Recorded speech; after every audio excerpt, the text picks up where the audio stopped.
Cochilar no transporte público. Eu nunca fui de confiar no transporte público para me manter acordado. Mas, depois de um turno de 12 horas, meu corpo já tinha jogado a toalha. Era uma daquelas noites em que você sente que a alma tá pedindo demissão, sabe? Subi no ônibus lotado, com aquele cheiro característico de gente cansada, diesel e um leve toque de desinfetante vagabundo.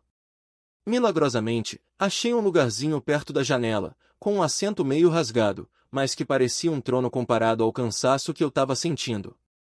Encostei a cabeça no vidro, que estava gelado por causa do ar-condicionado, e pensei, vou só fechar os olhos rapidinho.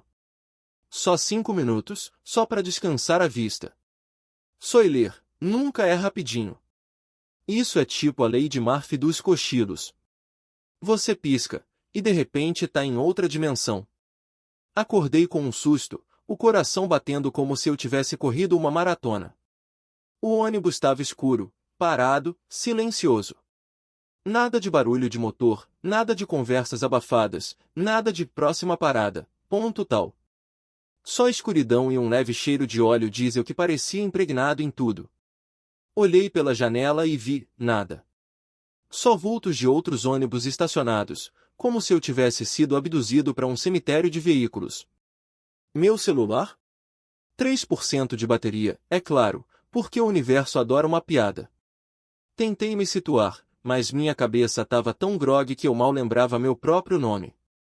Foi quando a porta do ônibus abriu com um rangido digno de filme de terror, e uma voz grave ecoou, acorda aí, campeão. Última parada foi faz tempo. Era o motorista, um cara de uns 50 anos, com boné de time de futebol e uma cara de quem já estava contando as horas para ir para casa. Eu levantei, tropeçando nos meus próprios pés, e desci do ônibus com a elegância de um pinguim bêbado.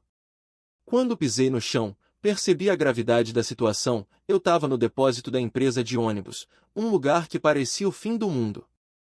Era um terreno enorme, cheio de ônibus estacionados, pneus empilhados e um portão gigante que, pelo jeito, estava trancado. Minha casa? Provavelmente a uns 20 quilômetros dali, numa direção que eu não fazia ideia de qual era. Enquanto eu tentava ligar pro 190, pro Uber, pro Papa Francisco, qualquer um que pudesse me salvar, meu celular deu aquele apito triste de bateria acabando. Foi aí que ela apareceu. Do nada, como se tivesse brotado do asfalto, veio uma mulher que parecia saída de um episódio de Chaves. Cabelo desgrenhado, preso num coque que desafiava a gravidade, um casaco colorido que misturava todas as cores do arco-íris, e uma sacola de mercado cheia de coisas aleatórias, uma garrafa de refrigerante pela metade, um pano de prato, um par de chinelos e o que parecia ser um guarda-chuva quebrado. Ela me olhou de cima a baixo, como se estivesse avaliando um filhote perdido, e disse, com a maior naturalidade do mundo, primeira vez perdido no depósito. Relaxa, já aconteceu comigo 3 vezes só essa semana. Eu não sabia se ria, se chorava ou se pedia autógrafo. 3 vezes numa semana? Quem era essa mulher, a rainha dos cochilos no transporte público? Mas, antes que eu pudesse processar, ela já estava andando na minha frente, como se soubesse exatamente para onde ir. Vem comigo, novato, ela disse, com um tom que misturava pena e deboche. Eu, sem opção melhor, fui atrás. Enquanto a gente caminhava por aquele labirinto de ônibus, ela começou a falar como se a gente fosse amigo de infância. Tô te falando, esse depósito é tipo um triângulo das Bermudas. Você pisca, e pá, tá aqui. Mas é tranquilo, é só saber os esquemas. Ela me guiou até um portão lateral, que eu juro que nunca teria encontrado sozinho. Lá, tinha um segurança, um cara grandalhão com cara de quem preferia estar em casa vendo novela. A mulher, que agora eu sabia que se chamava Dona Cida, cumprimentou ele como se fossem velhos conhecidos. Ô, Zé, abre aí pro menino perdido. Ele caiu no sono, coitado. O Zé riu, balançou a cabeça e abriu o portão, me olhando com uma mistura de pena e diversão. Boa sorte, parceiro, ele disse, enquanto eu passava pelo portão, ainda tentando entender como minha vida tinha chegado naquele ponto. Na rua, a situação não melhorou muito. Era uma avenida deserta, com postes de luz piscando e um vento frio que fazia meu casaco parecer inútil. Dona Cida, no entanto, estava no modo automático. Tem um ponto de táxi ali na esquina, mas é melhor a gente dividir. Por que tá osso de achar carro a essa hora? Ela disse, já puxando o celular, que, diferente do meu, tava com bateria cheia. Enquanto a gente esperava o táxi, ela começou a contar a história dela. Trabalhou a vida inteira como faxineira num hospital, pegava aquele mesmo ônibus toda noite, e, sim, já tinha dormido e parado no depósito várias vezes. A primeira vez é um susto, mas depois você acostuma. Agora os motoristas já me conhecem, até guardam meu lugar no último banco, ela disse, rindo. No táxi, a conversa fluiu como se a gente se conhecesse há anos. Dona Cida era um poço de histórias. Contou de uma vez que acordou no depósito e encontrou um motorista tocando violão para passar o tempo. Outra vez, ela acabou ajudando um estagiário da empresa a empurrar um ônibus quebrado. Eu sou pequena, mas sou forte, ela disse, mostrando o braço com orgulho. Eu ria tanto que quase esqueci que estava a quilômetros de casa, sem bateria no celular e com uma reunião marcada para o dia seguinte. Mas Dona Cida não era só histórias engraçadas.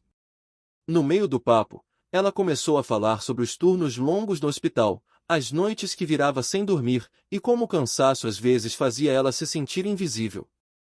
Sabe, menino, a gente trabalha, e às vezes esquece de viver. Por isso que eu não fico brava quando caio no depósito.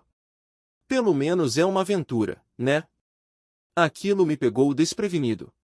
Eu, que estava reclamando mentalmente do meu dia, comecei a pensar no quanto a gente ignora as pessoas que cruzam nosso caminho. Dona Cida, com seu casaco colorido e sua sacola de tranqueiras, era mais sábia do que muito coach de LinkedIn por aí. Ela também me deu um monte de dicas para sobreviver aos turnos longos. Primeiro, nunca sente perto da janela, que o vidro gelado é traiçoeiro. Segundo, leva um fone de ouvido e põe uma música animada, nada de playlist de sofrência, senão é nocaute na certa. Terceiro, come um chocolate antes de entrar no ônibus, dá energia. Anotei mentalmente tudo, prometendo nunca mais confiar no voo, só fechar os olhos rapidinho. No fim, quando o táxi chegou ao centro, ela insistiu em pagar metade da corrida, mesmo eu dizendo que não precisava. Você me fez companhia, isso já vale, ela disse, com um sorriso que parecia iluminar a noite. A gente trocou contato antes de se despedir. Eu não sabia se ia voltar a ver Dona Cida, mas algo me dizia que aquela não seria a última vez. E não foi. Nos meses seguintes, a gente acabou virando amigos improváveis. Eu, o zumbi de escritório que vivia correndo contra o tempo, e ela, a veterana dos cochilos no transporte público, que transformava cada perrengue numa história para contar. Às vezes, a gente se encontrava para tomar um café no centro, e ela sempre aparecia com uma história nova, um motorista que deu carona até a porta da casa dela, um passageiro que esqueceu uma galinha viva no ônibus, ou até um dia que ela achou uma carteira perdida e correu atrás do dono para devolver. Olhando para trás, aquele cochilo no ônibus foi um dos maiores micos da minha vida. Perdi 2 horas, quase fiquei preso num depósito no meio do nada, e cheguei em casa de madrugada, com o chefe já mandando mensagem no WhatsApp perguntando onde eu estava.